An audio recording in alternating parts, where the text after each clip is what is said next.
19 enfants, c'est presque une classe entière. Et même si cela semble incroyable, ces 19 enfants sont en fait tous des frères et sœurs, fils et filles du couple américain Jill et Kelly. Nous vous donnons aujourd'hui un aperçu de la vie quotidienne extraordinaire de la plus grande famille d'Amérique et vous expliquons également pourquoi les Batt ont eu autant d'enfants. Commençons donc directement par l'endroit le plus important de la vie des Batt, leur maison située dans une région rurale de l'État du Tennessee. La maison n'est certes pas immense pour les standards américains, mais elle dispose tout de même de 6 chambres à coucher et même de 8 salles de bain différentes. Avec un total de 19 enfants, toutes les chambres doivent être partagées par plusieurs enfants. Le premier moment de la journée chez les Batt consiste à nourrir tous les enfants, avec un petit déjeuner très copieux. Il y a toutes sortes de pâtes à tartiner, d'énormes bidons de lait et toutes sortes de céréales dans de grands paquets. Emballage. La taille des emballages est délibérément si grande, car les Batt n'achètent pas tous leurs aliments dans des supermarchés normaux, mais dans des magasins de gros où l'on achète directement la nourriture par palette et où l'on économise beaucoup d'argent grâce au rabais de quantité.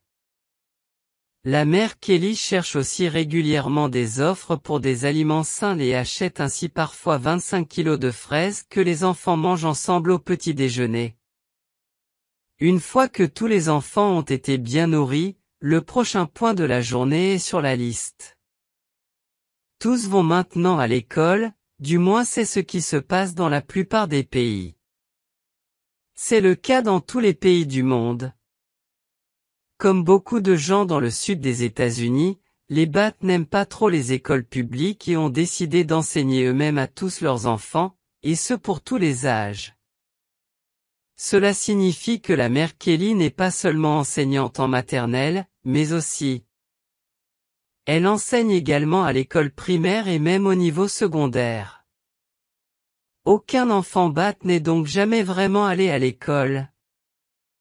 Et les cours se déroulent avant tout simplement dans le salon ou la cuisine.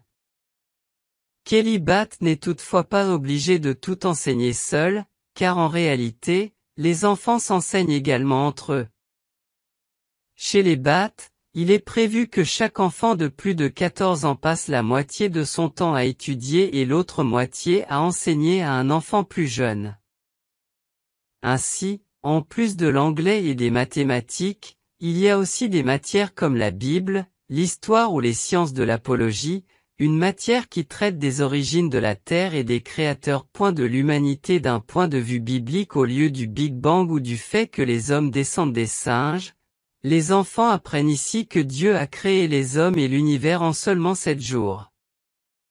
Ainsi, alors que tous les enfants passent la matinée à la maison avec leur mère Kelly, le père Jill est au travail pour subvenir aux besoins de son immense famille.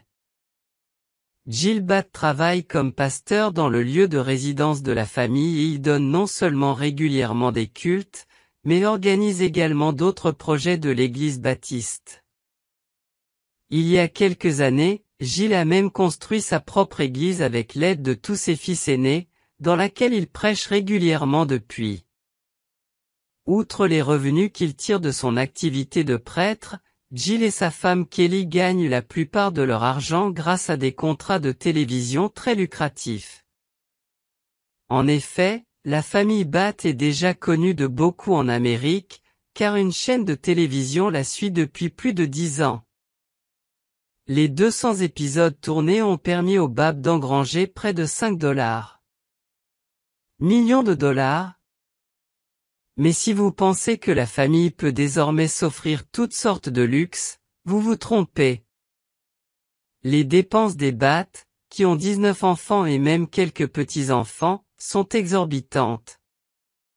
Selon leurs propres indications, la famille dépense plus de 6 000 $ de dépenses. Avant de revenir à la vie quotidienne de la famille, nous voulons répondre à la question de savoir pourquoi les Batt ont eu autant d'enfants. Ce qui est curieux, c'est qu'auparavant, Gilles et Kelly Batt ne voulaient pas avoir d'enfants et les considéraient plutôt comme un obstacle. Mais comme ils l'ont expliqué dans une interview, le couple très croyant a soudain reçu une sorte de signe divin qui les a poussés à avoir beaucoup d'enfants. Et 2012, Kelly a été enceinte presque sans interruption, elle avait 22 ans lors de sa première naissance et 48 ans lors de la dernière. Le couple a déclaré que faire des enfants était presque devenu une addiction et que même après leur 19e enfant, ils n'en avaient toujours pas assez. Mais Kelly ne pouvait finalement plus avoir d'enfants à presque 50 ans, mais revenons maintenant à la vie quotidienne de la famille et à un déjeuner typique chez les Batt. Comme la mère Kelly donne des cours à ses enfants le matin, elle n'a pas le temps de s'occuper elle-même du déjeuner. C'est pourquoi le couple a fait l'appel à une société de restauration locale qui livre les Batt 3 fois par semaine. Les enfants ont ainsi toujours le choix entre une dizaine de plats différents et profitent ainsi chaque jour d'un buffet complet. Les autres jours, Kelly sert simplement les restes à sa famille, car il en reste toujours assez pour une autre journée. Non seulement les repas représentent un défi organisationnel, mais la lessive n'est pas non plus facile à faire avec près de 20 enfants. Au lieu d'avoir une armoire pour chacun, les Batt ont simplement rassemblé tous les vêtements dans le grenier et les ont divisés en différentes sections selon les enfants. Les Batt attachent une grande importance à ce que les souhaits de tous les enfants soient pris en compte de la manière la plus égale possible, ce qui signifie que chacun peut faire exactement ce dont il a envie au moins une fois par mois. Le fils Jackson aime par exemple. Il aime le paintball, et son père et ses frères l'ont donc accompagné pour un match commun. Agi, 8 ans, aime la pêche, et sa famille l'a donc emmené faire une sortie de pêche. Josie, 10 ans, avait envie d'apprendre le tennis, et son père lui a donné des cours, tandis que ses fils aînés voulaient. Ils ont voulu apprendre le dressage et leurs sœurs les ont emmenés dans un paddock. En général, chez les Batt, les après-midi sont presque toujours consacrés à des activités avec toute la famille. En effet, comme les enfants ne vont pas à l'école et vivent dans une région très rurale, leur cercle d'amis se compose en grande partie de leurs propres frères et sœurs. Des activités amusantes sont donc toujours au programme, comme la fête de la Saint-Jean, un jour férié que la famille a elle-même inventé et où il est d'usage de chanter ensemble, de se déguiser et de dire à chacun qu'on l'aime. En plus de ce jour férié, les Batt ont aussi de toutes autres traditions. Dès qu'un enfant Batt a 15 ans, l'un de ses frères et sœurs plus âgés lui donne une leçon.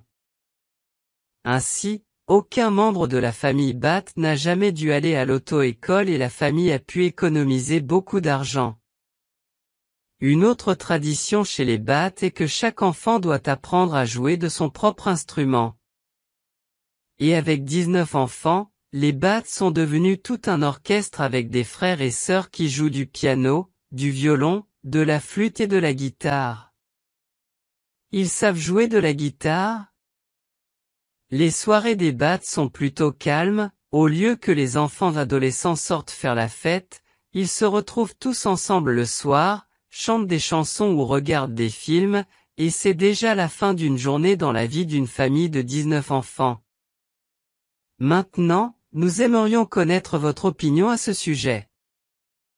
Aimeriez-vous faire partie d'une telle famille ou est-ce un peu trop pour vous? Nous sommes impatients de vous lire, et nous vous disons à la prochaine fois ici, chez Bon à savoir Mashed Gut.